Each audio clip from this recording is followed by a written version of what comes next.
Business Training Presentation on Iceland by Nathaniel Ramos.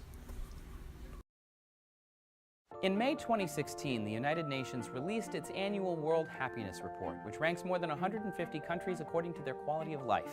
Perhaps surprisingly, the tiny Nordic country of Iceland ranked higher than nearly every nation on this list, despite its isolation, extreme weather, and long dark winters.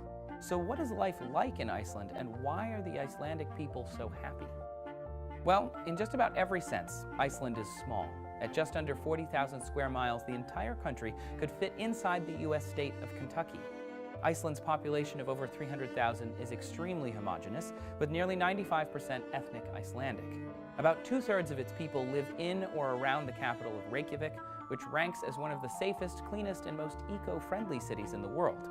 And Reykjavik is not too different from the rest of Iceland, as the country runs almost completely on renewable geothermal energy and boasts extremely low crime rates. In fact, it has one of the lowest per capita murder rates in the world, with 1 for every 100,000 people. As a result, police and security have little presence, and even the country's larger cities function more like small towns. Icelandic people have high levels of collective trust, and as such are known to keep valuables in plain sight and send their young children to school by themselves. This cooperative mentality is reinforced by Iceland's government infrastructure. The country is a parliamentary republic and maintains a generous social welfare system that provides free education through college, as well as health care and 9 months of paid parental leave for both mothers and fathers. As a result, most Icelanders are healthy, well-educated, and employed. The unemployment rate is just 5%, and the average citizen lives about 83 years, which is 12 years longer than the global average. This can also be attributed to Icelanders' healthy lifestyles. A typical Icelandic meal is a smorgasbord of organic produce, yogurt, and local fish. And the most popular leisure activities are ice climbing, kayaking, and going to the gym. Another national pastime is reading and writing. Iceland publishes more books per capita and translates more international literature than any other nation in the world. And studies show that roughly 1 in 10 Icelanders will publish a book in their lifetime. But perhaps the best symbol of Iceland's ubiquitous health, happiness, and unity are its huge, heated public pools, also called sundlagar. These pools are widely regarded as a kind of civil right, and families, teenagers, and seniors are known to lounge in them in near nudity every day. Sundlagar are not only lauded for their health benefits, but also their ability to unite the community and build public trust. Experts say Iceland's strong sense of community has solidified its so-called happiness maintenance, which is a consistently high happiness rate even when the country is in crisis. For example, after the 2007 global recession decimated the country's economy, some Icelanders actually reported greater happiness. Experts say this is because those who lost their jobs tended not to feel isolated, as Icelanders can count on their friends, family, and government for support. With a healthy, educated populace and a strong safety net, life in Iceland doesn't look too bad. Iceland isn't the only happy-go-lucky Nordic country. The rest of them are pretty well off with a high standard of living. But are they powerful politically or economically? Find out by watching this video. But unlike similarly large nations, the Nordic countries have some of the lowest population density in the world, with only 26 million total residents. This is mostly because half of their land is uninhabited Arctic, thanks to Greenland. Thanks for watching Seeker Daily, everyone. Don't forget to like and subscribe so you get new videos from us every day.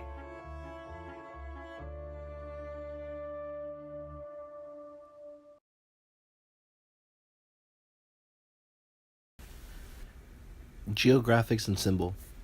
Iceland is about the size of Cuba. It is roughly 40,000 square miles, and the largest city, which is the capital as well, is Reykjavik. Iceland's flag has the colors red, white, and blue. The blue flag with the white and red cross dates back to the 13th century when a battle was won for the territory won by Denmark. It gets the cross idea from Denmark and the Danish flag.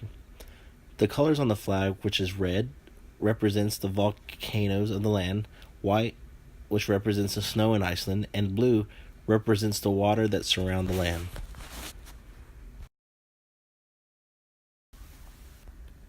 Life in Iceland.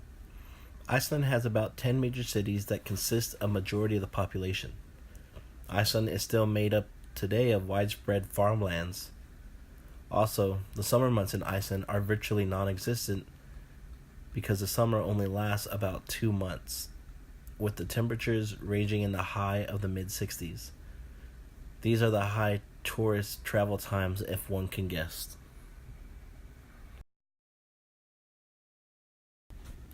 Iceland's culture. Iceland has its own language and it's called Icelandic. However, visiting today, English is vastly known, so there will be no real struggle to communicate. The majority of Iceland's religion is Lutheran, with other small percents coming from Christian denominations. Iceland has its own money called the krona, and Icelandic food is mainly like Europe's food with no added preservatives, and thus is healthier. It may look strange to every tourist, but it is tasty. Interesting facts to know. When traveling, look at the calendar, because in the winter months in Iceland, the sun is only going to be up for a couple of hours, and then it will be dark for the rest of the time. Everything in Iceland closes early, so prepare and plan accordingly, or you'll be paying double the cost at the 1 or 2 stores that's open to buy anything. The water in Iceland is very clear and tastes like water should taste. However, you will notice the water has a rotten egg smell. That is a sulfur smell, but the water is drinkable and natural.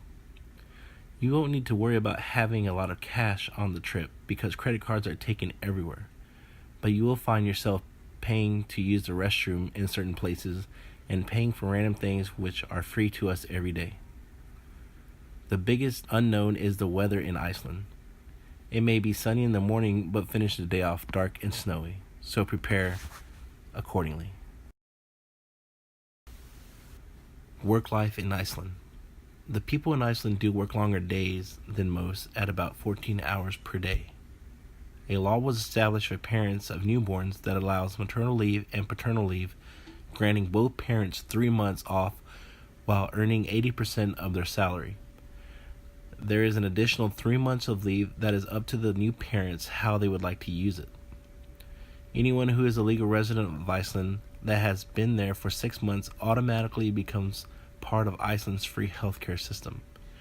Retirement age in Iceland is about 67 years old. Business challenges. Iceland has not really grown economically in the past decade and is lacking the growth. This is all due part to the economy not being that strong. Iceland also has a high tax rate, which is set about 20%. Over the past couple of years, they have put more restrictions on imports due to new regulations they are following from the EU. Also pending what season it is, Iceland's business fluctuates as well. Since the summer is only 2 months, many people take off and enjoy the weather. And in the rough winter months, the people of Iceland take off as well. Taboos. Like anywhere you visit, please remain friendly and remember that you are the foreigner. Do not disrespect their home. Do not be overly formal with yourself. Do not try to appear more important than others, but do be relaxed and down to earth.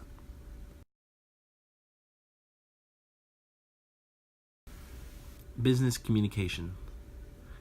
Icelanders are in the middle of assertiveness with cultural context.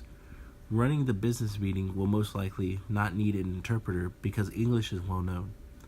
The people of Iceland are very trustworthy and expect the same, so getting some things written on a piece of paper may not happen. They are true to their word. They are also a reserved people and need to get comfortable with you first as well. To introduce yourself, a simple handshake will suffice. Business in Iceland. Be on time. No one likes the meeting to begin late. It looks very unprofessional. Icelanders often extend invitations to their homes for dinner. Accept the invite and bring a gift to show your appreciation. While attending meetings, business casual is accepted. However, if you're really unsure, seek a representative and ask them. Again, people of Iceland value honesty and keeping people's word. Do not play games and think you can get away with it.